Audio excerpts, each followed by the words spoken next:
It's my pleasure to meet you here in my annual attendance to the MENA Mining Congress.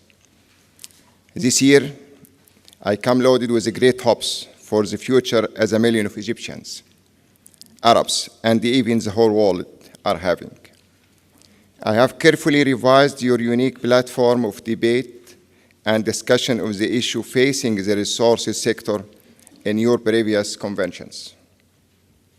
Your imposing panel of industry experts, political dignitaries, and the business leaders addressed the right variety of topics needed by the investment community from both a mineral and geographic perspective. This revisions makes me to say comfortably that Egypt, as many other Middle East countries, represents the future in the global natural resources sector. Our country provides an ideal environment for the technical and the capital firm to incubate, finance, manage, and build the public and the private companies.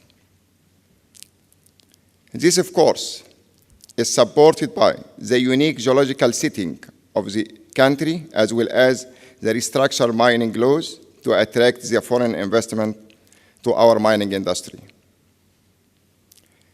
The availability of competitively priced and well-trained worker labors give momentum to this aim, not to mention the perfect country-wide infrastructure, proximity to global markets, diversified economy, preferential access to key global market, and the macroeconomic stability and robust growth.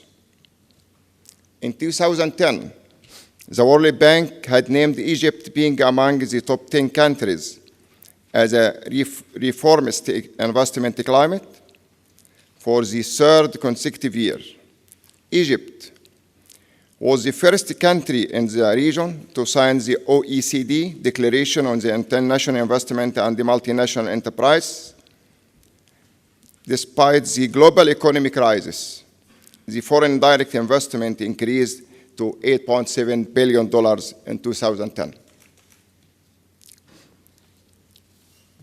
I will take the gold commodity as one example of our huge and endless list of the mining opportunities. In Egypt alone, the Eastern Desert, underlined by shelled rocks in an area equivalent to the Canadian Greenstone Belt. Our gold production started thousands of years ago, but it was early the last century that our country became a pioneer in the systematic gold exploration and production till the 50s of the last century. Due to the political reasons, the mining industry in Egypt was neglected for decades, leaving us the huge opportunity to restart modern exploration in a very non-rich and non-consumed shield. Today, there are 7 companies operating in gold exploration and production, and still many to come.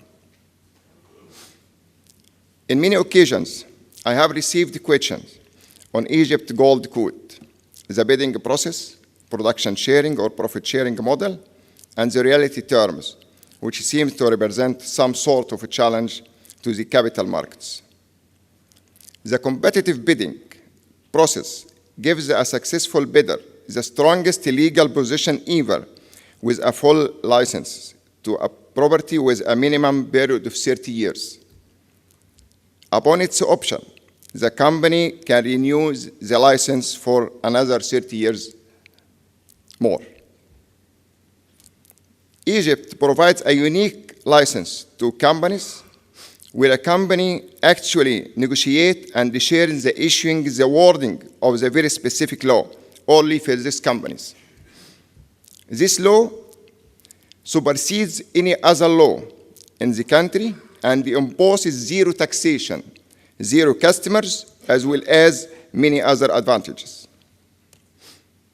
Early this year, Egypt has experienced one of the greatest revolutions of the history ever. A revolution that has been greatly admired by the world's people, governments, and leaders. one of that has had its effect on many other parts of the world until this live moment. The 25th of January revolution has caused some effect, of course, to the Egyptian economy in some sector, like tourism.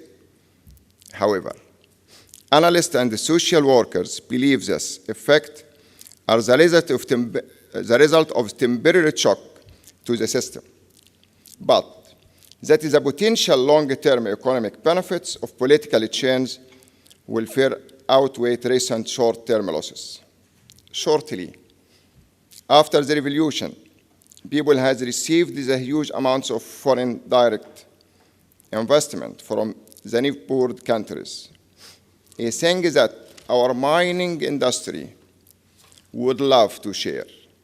Egypt drives only 1% of its GDP from the mineral resources. Pushed by the strong regulatory requests, our plan are to account for at least 8 to 10% of the country GDP.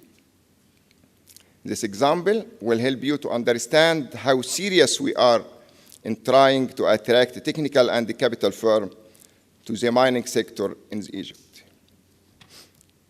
We are widely open to discussion with various organizations, and I think that is enough for me to mention that I have received the IFC official on my first day in office as a chairman of EMRA to discuss how the IFC and the World Bank can share in this target and to break any ice that our relation has experienced during the era of the last regime rule. Thank you, and I welcome all of you to optimize your global investment strategy in Egypt as we come away wiser and hopefully wiser. Thank you.